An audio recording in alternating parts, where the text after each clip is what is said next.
दिल्ली की आम आदमी पार्टी सरकार की मुश्किलें कम होने का नाम नहीं ले रही। शराब घोटाले में कई नेताओं के नाम सामने आने के बाद अब बीजेपी ने दिल्ली में दवा घोटाले का आरोप लगाया है। दिल्ली के एलजी ने इस मामले में सीबीआई जांच की सिफारिश कर दी है। ये मामला दिल्ली के सरकारी अस्पताल में दवाओं की खरीद से जुड़ा हुआ है। खरीद में नियम तोड़ने के आरोप लगाए गए हैं। आरोप है कि सरकारी अस्पतालों ने दवाई खरीदने में लापरवाही बरती और ये सरकारी प्राइवेट लैब में हुई टेस्टिंग में भी फेल पाई गई।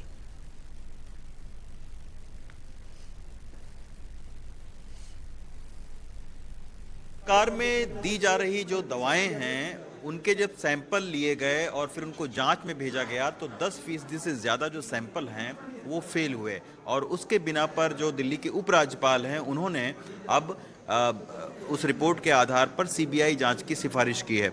आज दिल्ली बीजेपी ने भी इस मुद्दे पर प्रेस कॉन्फ्रेंस की है। इस मामले पर बातचीत करने के लिए हमारे साथ में बीजेपी के सांसद मनोज तिवारी जी हैं। मनोज जी, ये क्या आखिर मामला है और केवल 10% सैंपल फेल हुए हैं, तो आपका कहना है ये बहुत बड़ा कोई घोटाला है? 5 कंपनियों के दवा कंपनियों के सैंपल फेल हुए हैं। अब 5 कंपनियों के अगर सैंपल फेल हो जाते हैं और उन्हीं 5 कंपनियों से आम आदमी पार्टी का विशेष डील है।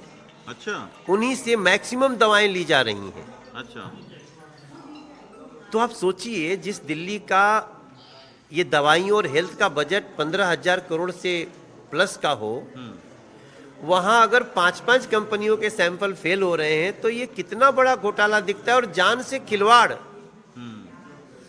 ये घोटाला शराब घोटाले से भी बड़ा हो सकता है रवीश जी। मुझे लगता है कि जैसे इन लोगों को पैसा कमाने की ऐसी हवस है कि नकली दवाइयां भी बांट दे रहे हैं, नकली दवाइयां खरीद रहे हैं, क्योंकि सरकारी अस्पतालों में तो दवाइयां भी मिलती हैं, या तो कम दाम पे मिलती हैं या तो फ्री मिलती हैं। लेकिन फ्री के नाम पे आप नकली दवा परोस दें, अब इनसे कितनों का नुकसान हुआ, ये सब जांच का विषय है। इसलिए मैं मानता हूं कि ये अरविंद केजरीवाल जी का जो अभी तक परिचय था कि नकली व्यक्तित्व है यार, ये नकली वादे करते हैं यार,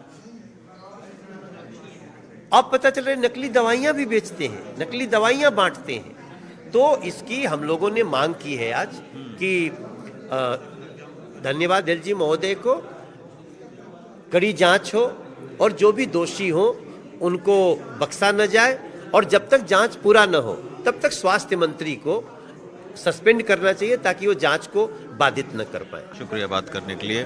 तो जल बोर्ड घोटाला, शराब घोटाला और अब जो है वो सरकारी अस्पतालों में सप्लाई होने वाली दवाओं के सैंपल फेल हुए हैं। बीजेपी का आरोप है कि ये भी एक बहुत बड़ा घोटाला है। दिल्ली से संजय कौशिक के साथ रवीश रंजन शुक्ला, NTV इंडिया।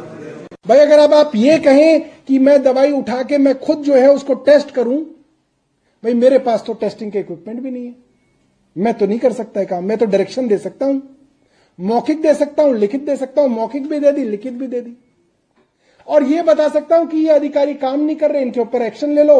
आपने उन पे एक्शन भी नहीं लिया, 1 महीना हो गया, मैंने तो लिखित में दे रखा है, मुख्यमंत्री जी ने लिखित में एलजी साहब को दे रखा है।